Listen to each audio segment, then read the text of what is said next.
नमः। श्रीमद् वाल्मीकि रामायण की द्वितीय अध्याय की कक्षा में सबका स्वागत है। अथ द्वितीयो अध्यायः। नारद सनत कुमार संवाद। सुदास या सोमदत्त नामक ब्राह्मण को राक्षसत्व की प्राप्ति तथा रामायण कथा श्रवण द्वारा उससे उद्धार। ऋषिये ऊचुः कथं सनत कुमाराय देव ऋषि नारदो मुनिः प्रोक्तवान् सकलान् धर्मान् कथं तौ मिलितावुभौ कस्मिन् क्षेत्रे स्थितौ तात तावुभौ ब्रह्मवादिनौ यदुक्तं नारदेनास्मै तत्त्वं ब्रूहि महामुने। ऋषियों ने पूछा, महामुने, देव ऋषि नारद मुनि ने सनत कुमार जी से रामायण संबंधी संपूर्ण धर्मों का किस प्रकार वर्णन किया था, उन दोनों ब्रह्मवादी महात्माओं का किस क्षेत्र में मिलन हुआ था, तात वे दोनों कहाँ ठहरे थे, नारद जी ने उनसे जो कुछ कहा था वह सब आप हम लोगों को बताइए। सूतुवाच सनकाद्या महात्मानो ब्रह्मणस्तनयाः स्मृताः निर्ममा निरहंकाराः सर्वे ते ह्यूर्ध्वरेतसः। सूत जी ने कहा, मुनिवरों, सनक आदि महात्मा भगवान ब्रह्मा जी के पुत्र माने गए हैं। उनमें ममता और अहंकार का तो नाम भी नहीं है। वे सब के सब ऊर्ध्वरेता अर्थात नैष्ठिक ब्रह्मचारी हैं। तेषां नामानि वक्ष्यामि सनकश्च सनन्दनः सनत्कुमारश्च तथा सनातन इति स्मृतः। मैं आप लोगों से उनके नाम बताता हूँ, सुनिए। सनक, सनंदन, सनत कुमार और सनातन, ये चारों सनक आदि माने गए हैं। विष्णु भक्ता महात्मानो ब्रह्म ध्यान परायणः सहस्र सूर्य संकाशः सत्यवंतो मुमुक्षवः। वे भगवान विष्णु के भक्त और महात्मा हैं, सदा ब्रह्म के चिंतन में लगे रहते हैं, बड़े सत्यवादी हैं, सहस्रों सूर्यों के समान तेजस्वी एवं मोक्ष के अभिलाषी हैं। एकदा ब्रह्मणा पुत्रः सनकाद्या महोजसः मेरु श्रृंगे समाजग्मुर् वीक्षितुं ब्रह्मणः सभाम्।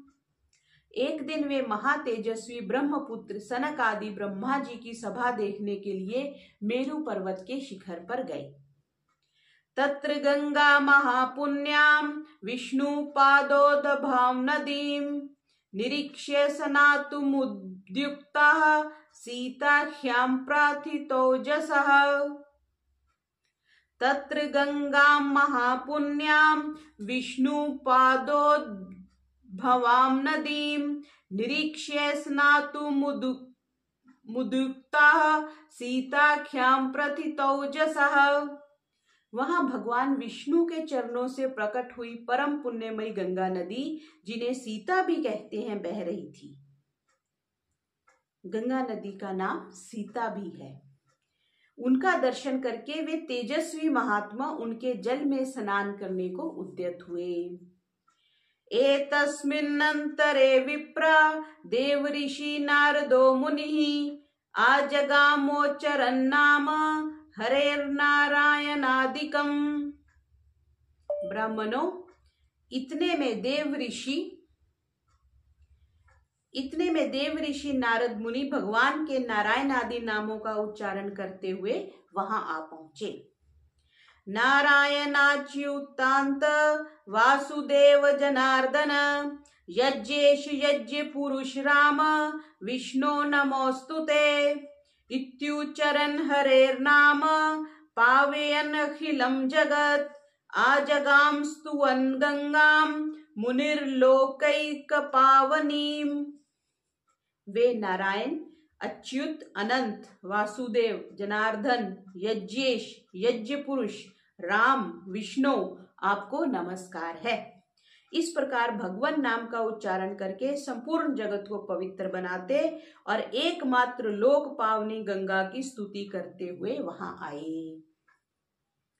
अथायान्तं समुद्वीक्ष्य सनकाद्या महोजसः यथा अर्हं हर्नं चक्रुर्ववन्दे सोऽपि तान् मुनीन्। उन्हें आते देख महातेजस्वी सनक आदि मुनियों ने उनकी यथोचित पूजा की और नारद जी ने भी उन मुनियों को मस्तक झुकाया। अथ तत्र सभा मध्ये नारायण परायणं सनत्कुमारः परोवाच नारदं मुनिपुंगवम्। तदंतर वहां मुनियों की सभा में सनत कुमार जी ने भगवान नारायण के परम भक्त मुनिवर नारद से इस प्रकार कहा। सनत कुमार उवाच सर्वज्ञोऽसि महाप्राज्य मुनीशानां च नारद हरिभक्ति परो यस्मात् त्वतो नास्ति परोधिकः। सनत कुमार बोले, महाप्राज्य नारद जी, आप समस्त मुनीश्वरों में सर्वज्ञ हैं, सदा श्री हरि की भक्ति में तत्पर रहते हैं, अतः आपसे बढ़कर दूसरा कोई नहीं है। ये नेदम अखिलम जातम जगत स्थावर जंगमम गंगा पादोदभां यस्य कथम सज्जायते हरिः अनुग्राहोऽस्मि यदि ते तत्वतो वक्तुमर्हसि। इसलिए मैं पूछता हूँ, जिनसे समस्त चराचर जगत की उत्पत्ति हुई है तथा ये गंगा जी जिनके चरणों से प्रकट हुई हैं, जिनसे समस्त चराचर जगत की उत्पत्ति हुई है तथा ये गंगा जी जिनके चरणों से प्रकट हुई हैं, उन श्री हरि के स्वरूप का ज्ञान कैसे होता है? यदि आपकी हम लोगों पर कृपा हो तो हमारे इस प्रश्न का यथार्थ रूप से विवेचन कीजिए। ये सनत कुमार जी ने कहा। अब नारद जी क्या कहते हैं? नारदुवाच नमः पराय देवाय परात्परतराय च परात्पर निवासाय सगुणाय गुणाय च। नारद जी ने कहा, जो पर से भी परतर हैं उन परम देव श्री राम को नमस्कार है, जिनका निवास स्थान परम धाम उत्कृष्ट से भी उत्कृष्ट है, तथा जो सगुण और निर्गुण रूप हैं उन श्री राम को मेरा नमस्कार है। जो सगुण और निर्गुण रूप हैं उन श्री राम जी को मेरा नमस्कार है।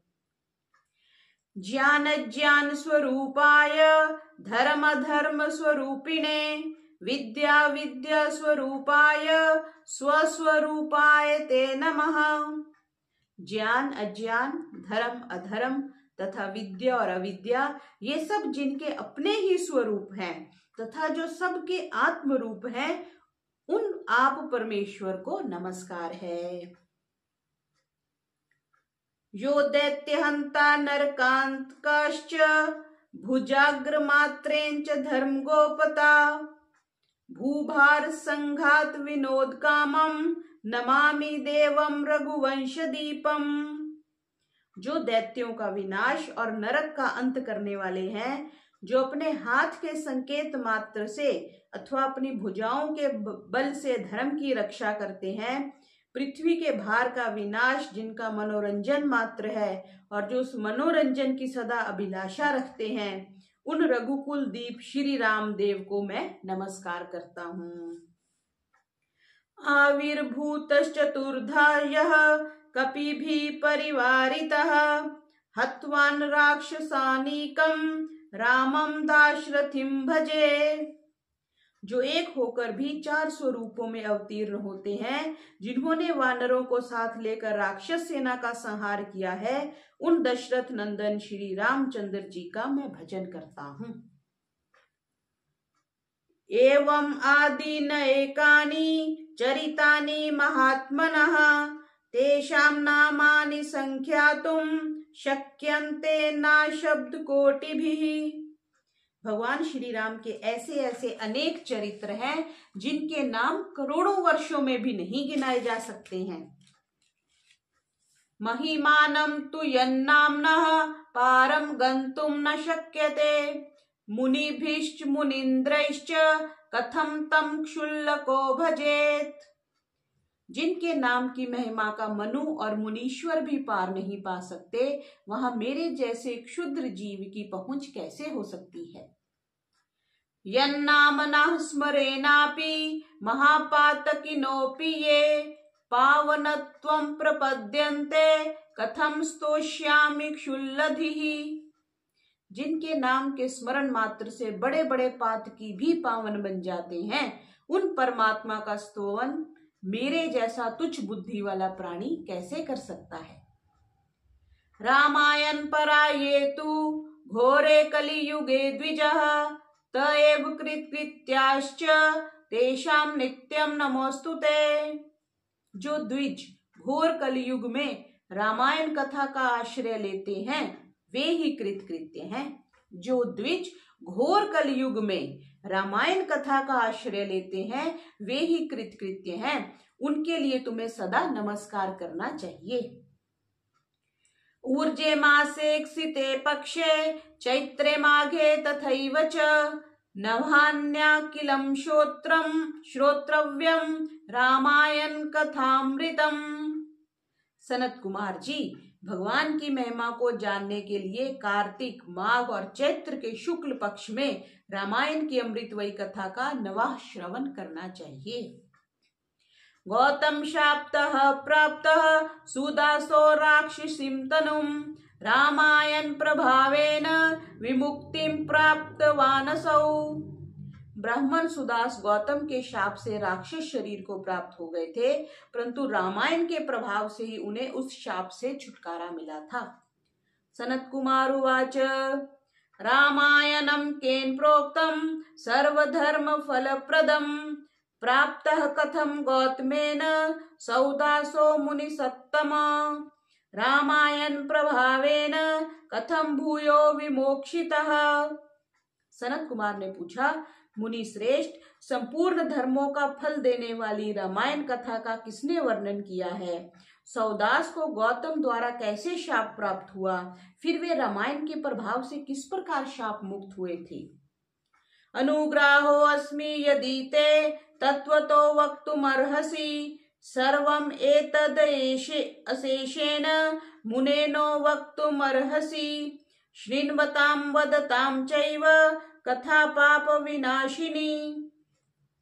मुने, यदि आपका हम लोगों पर अनुग्रह हो तो सब कुछ ठीक ठीक बताइए, इन सारी बातों से हमें अवगत कराइए, क्योंकि भगवान की कथा वक्ता और श्रोता दोनों के पापों का नाश करने वाली है। नारद उवाच शृणु रामायणं विप्र यद् वाल्मीकि मुखोद्गतं नभान्ना खलु श्रोतव्यं रामायण कथामृतम्। नारद जी ने कहा, ब्राह्मण, रामायण का प्रादुर्भाव महर्षि वाल्मीकि के मुख से हुआ है, तुम उसी को श्रवण करो। रामायण की अमृतमयी कथा का श्रवण 9 दिनों में करना चाहिए। आसते कृतयुगे विप्रो धर्म कर्म विशारदः सोमदत्त इति ख्यातो नामना धर्म परायणः। सत्य युग में एक ब्राह्मण थे जिन्हें धर्म कर्म का विशेष ज्ञान था। उनका नाम था सोमदत्त। वे सदा धर्म के पालन में ही तत्पर रहते थे।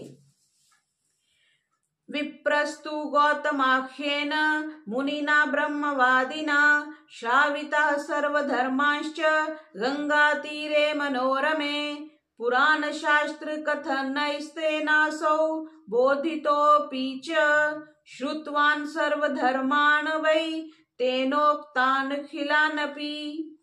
वे ब्राह्मण सौदास नाम से भी विख्यात थे।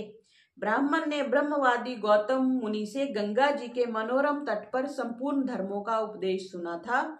गौतम ने पुराणों और शास्त्रों की कथाओं द्वारा उन्हें तत्व का ज्ञान कराया था। सौदास ने गौतम से उनके बताए हुए संपूर्ण धर्मों का श्रवण किया था। कदाचित् परमेशस्य परिचर्या परोभवत् उपस्थितायापि तस्मै प्रणामं न चकार सः। एक दिन की बात है, सौदास परमेश्वर शिव की आराधना में लगे हुए थे। उसी समय वहां उनके गुरु गौतम जी आ पहुंचे, परंतु सौदास ने अपने निकट आए हुए गुरु को भी उठकर प्रणाम नहीं किया। स तु शांतो महाबुद्धिर गौतम तेजसां निधिः शास्त्रोदितानि कर्माणि करोति स मुदं ययौ। परम बुद्धिमान गौतम तेज की निधि थे। वे शिष्य की बर्ताव से रुष्ट ना होकर शांत ही बने रहे। उन्हें यह जानकर प्रसन्नता हुई कि मेरा शिष्य सौदास शास्त्रोक्त कर्मों का अनुष्ठान करता है। यस्तुवर्चितो महादेवः शिवा सर्व जगद्गुरुः गुरुवज्ञाकृतं पापं राक्षसत्वे नियुक्तवान् उवाच प्राञ्जलिर्भूत्वा विन्येषु च कोविदः। किंतु सौदास ने जिनकी आराधना की थी वे संपूर्ण जगत के गुरु महादेव शिव गुरु की अवहेलना से होने वाले पाप को ना सह सके। किंतु सौदास ने जिनकी आराधना की थी वे संपूर्ण जगत के गुरु महादेव शिव गुरु की अवहेलना से होने वाले पाप को ना सह सके।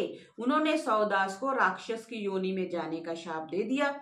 तब विनय कला कोविद ब्राह्मण ने हाथ जोड़कर गौतम से कहा, विप्रुवाच, विप्र कहते हैं ब्राह्मण को, भगवान सर्वधर्मज्ञ सर्वदर्शिन सुरेश्वर क्षमस्व भगवान सर्वमपराधः कृतो मया। ब्राह्मण बोले, संपूर्ण धर्मों के ज्ञाता सर्वदर्शी सुरेश्वर भगवान, मैंने जो अपराध किया है वह सब आप क्षमा कीजिए।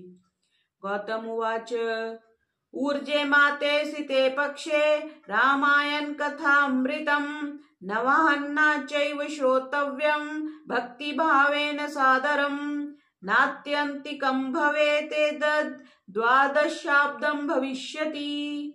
गौतम ने कहा, वत्स, कार्तिक मास के शुक्ल पक्ष में तुम रामायण की अमृतमयी कथा को भक्ति भाव से आदर पूर्वक श्रवण करो। इस कथा को 9 दिनों में सुनना चाहिए। ऐसा करने से यह शाप अधिक दिनों तक नहीं रहेगा, केवल 12 वर्षों तक ही रह सकेगा।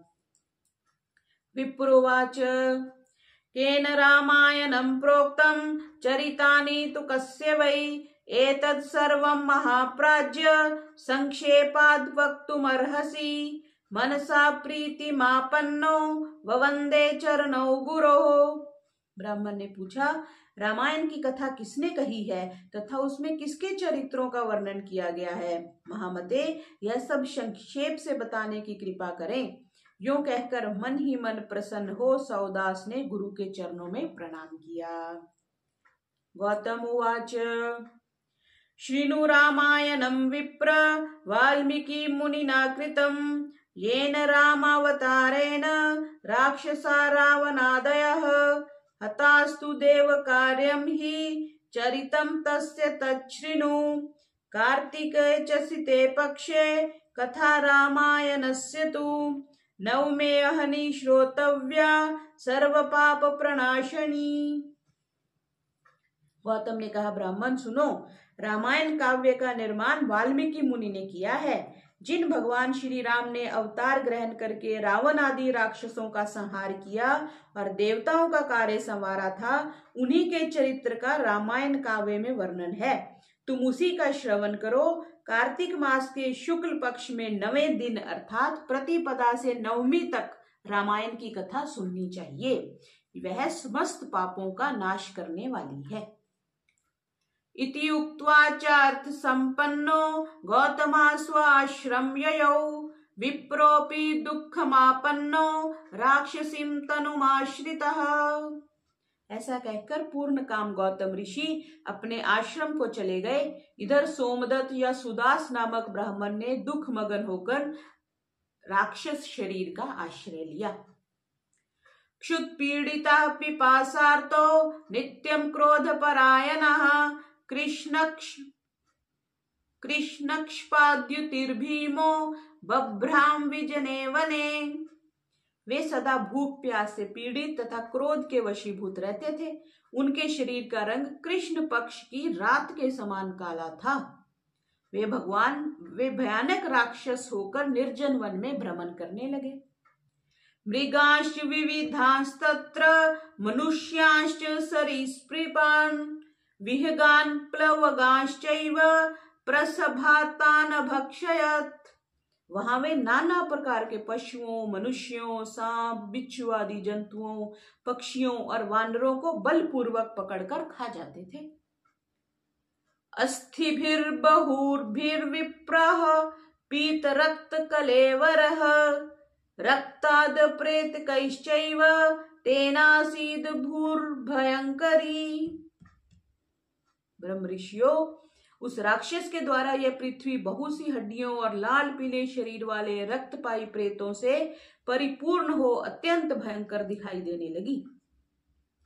ऋतुत्रये स पृथ्वीं शतयोजन विस्तराम कृत्वाति दुखितां पश्चात् अनान्तरम अगात् पुनः।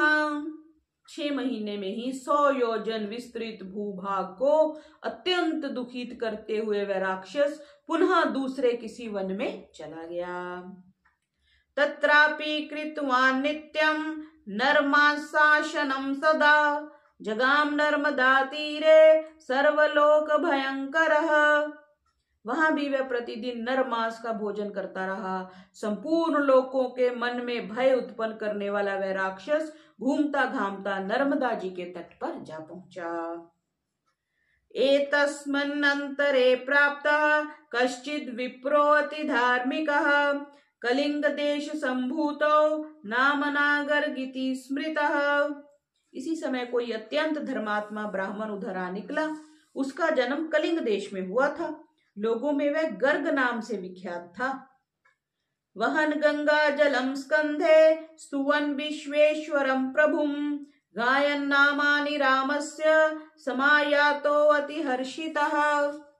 कंधे पर गंगा जल लिए भगवान विश्वनाथ की स्तुति तथा श्री राम के नामों का गान करता हुआ वह ब्राह्मण बड़े हर्ष और उत्साह में भरकर उस पुण्य प्रदेश में आया था। तमायांतम मुनिम दृष्ट्वा सुदासो नाम राक्षसः प्राप्तो नावपार नेत्युक्त्वा भुजावुद्मयं तं ययौ तेन कीर्तित नामानि श्रुत्वा दूरे व्यवस्थितः अशक्तस्तं द्विजं हन्तुम् इदमूचे स राक्षसः। गर्ग मुनि को आते देख राक्षस सुदास बोल उठा, हमें भोजन प्राप्त हो गया। ऐसा कहकर अपनी दोनों भुजाओं को ऊपर उठाए हुए वह मुनि की ओर चला, परंतु उनके द्वारा उच्चारित होने वाले भगवान नामों को सुनकर वह दूर ही खड़ा रहा। उन ब्रह्म ऋषि को मारने में असमर्थ होकर राक्षस उनसे इस प्रकार बोला। राक्षस उवाच अहो भद्र महाभाग नमस्तुभ्यं महात्मने नाम स्मरण मात्रेण राक्षसा अपि दूरगः मया प्रभक्षितः पूर्वं विप्राः कोटि सहस्रशः।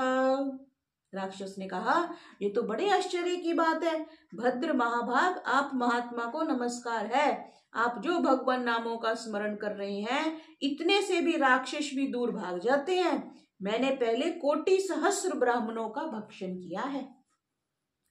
नाम प्रावरणम विप्र रक्षति त्वाम महाभयात् नाम स्मरण मात्रेण राक्षसापि भोवयम् पराम शांतिम समापन्ना महिमा कोच्युतस्य ही। ब्राह्मण, आपके पास जो नाम रूपी कवच है वही राक्षसों के महान भय से आपकी रक्षा करता है। ब्राह्मण, जो आपके पास नाम रूपी कवच है वही राक्षसों के महान भय से आपकी रक्षा करता है। आपके द्वारा किए गए नाम स्मरण मात्र से हम राक्षसों को भी परम शांति प्राप्त हो गई। यह भगवान अच्युत की कैसी महिमा है। सर्वथा त्वं महाभाग रागादि रहितो द्विज राम कथा प्रभावेन पाह्यस्मात् पातकाधमात्। महाभाग ब्राह्मण, आप श्री राम कथा के प्रभाव से सर्वथा राग आदि दोषों से रहित हो गए हैं, अतः आप मुझे इस अधम पातक से बचाइए। गुरु अवज्ञा मया पूर्वं कृता च मुनि सत्तम कृताश्च अनुग्रह पश्चात् गुरुनोक्तमिदं वचः। मुनि श्रेष्ठ, मैंने पूर्व काल में अपने गुरु की अवहेलना की थी, फिर गुरु जी ने मुझ पर अनुग्रह किया और यह बात कही। वाल्मीकि मुनिना पूर्वं कथा रामायणस्य च ऊर्जे मासे सिते पक्षे श्रोतव्या च प्रयत्नतः। पूर्व काल में वाल्मीकि मुनि ने जो रामायण की कथा कही है उसका कार्तिक मास के शुक्ल पक्ष में प्रयत्न पूर्वक श्रवण करना चाहिए। गुरुनापि पुनः प्रोक्तम रम्यम तु शुभदम वचः नवान्ना खलु श्रोतव्यम रामायण कथामृतम। इतना कहकर गुरुदेव ने पुनः यह सुंदर एवं शुभदायक वचन कहा कि रामायण की अमृतमयी कथा 9 दिन में सुननी चाहिए। तस्मात् ब्राह्मण महाभाग सर्वशास्त्रार्थ कोविद कथा श्रवण मात्रेण पाह्यस्मात् पाप कर्मणः। अतः संपूर्ण शास्त्रों के तत्व को जानने वाले महाभाग ब्राह्मण, आप मुझे रामायण कथा सुनाकर इस पाप कर्म से मेरी रक्षा कीजिए। नारद उवाच ततो रामायणं ख्यातं राम महात्म्य उत्तमं निशम्य विस्मयाविष्टो बभूव द्विज सत्तमः। ततो विप्रा कृपाविष्टो राम नाम परायणः सुदास राक्षसं नाम चेदम वाक्यमथाब्रवीत्। नारद जी कहते हैं, उस समय वह राक्षस के मुख से रामायण का परिचय तथा श्री राम के उत्तम महात्म्य का वर्णन सुन द्विज श्रेष्ठ गर्ग आश्चर्यचकित हो उठे। श्री राम का नाम ही उनके जीवन का अवलंब था। वे ब्राह्मण देवता उस राक्षस के प्रति दया से द्रवित हो गए और सुदास से इस प्रकार बोले। विप्रुवाच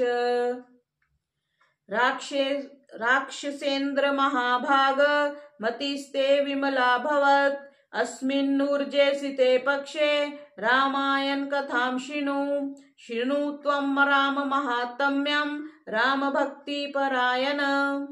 ब्राह्मण ने कहा, महाभाग राक्षस राज, तुम्हारी बुद्धि निर्मल हो गई है। इस समय कार्तिक मास का शुक्ल पक्ष चल रहा है, इसमें रामायण की कथा सुनो। राम भक्ति पारायण राक्षस, तुम श्री रामचंद्र जी के महात्म्य को श्रवण करो। राम दयान पराणाम च कह स्मर्था प्रबाधितुम राम भक्ति परो यत्र तत्र ब्रह्मा हरिः शिवः तत्र देवाश्च सिद्धाश्च रामायण परानरः। श्री रामचंद्र जी के ध्यान में तत्पर रहने वाले मनुष्यों को बाधा पहुंचाने में कौन समर्थ हो सकता है। जहाँ श्री राम का भक्त है वहाँ ब्रह्मा विष्णु और शिव विराजमान हैं, वहीं देवता सिद्ध तथा रामायण का आश्रय लेने वाले मनुष्य हैं। तस्मादूर्जे सिते पक्षे रामायण कथां शृणु नवान्ना खलु श्रोतव्यम सावधानः सदा भव। अतः इस कार्तिक मास के शुक्ल पक्ष में तुम रामायण की कथा सुनो। 9 दिनों तक इस कथा को सुनने का विधान है, अतः तुम सदा सावधान रहो। इति उक्त्वा कथयामास रामायण कथा मुनिः कथा श्रवण मात्रेण राक्षसत्वं पाकृतं विसृज्य राक्षसं भावम् अभवद्देवतोपमः कोटि सूर्य प्रतीकाशो नारायण समप्रभः शंख चक्र गदा पाणिर्हरे सद्यं जगामसः स्तुवन्तं ब्राह्मणं सम्यग् जगाम हरि मंदिरम। ऐसा कहकर गर्ग मुनि ने उसे रामायण की कथा सुनाई।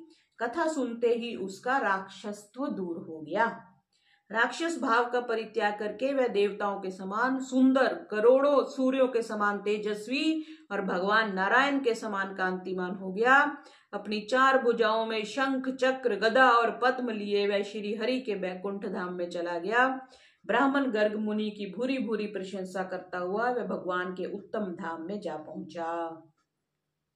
नारद उवाच तस्मात् शृणुध्वं विपेन्द्रा रामायण कथामृतं स तस्य महिमा तत्रूर्जे मासी च कीर्त्यते।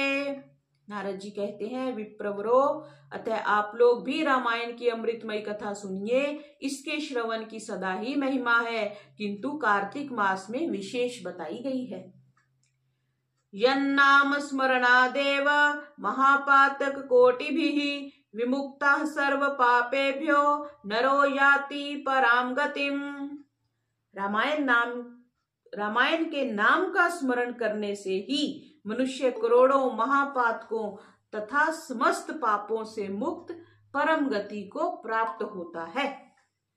रामायणेति यन्नाम सकृदुच्यते यदा तदैव पाप निर्मुक्तो विष्णुलोकम स गच्छति।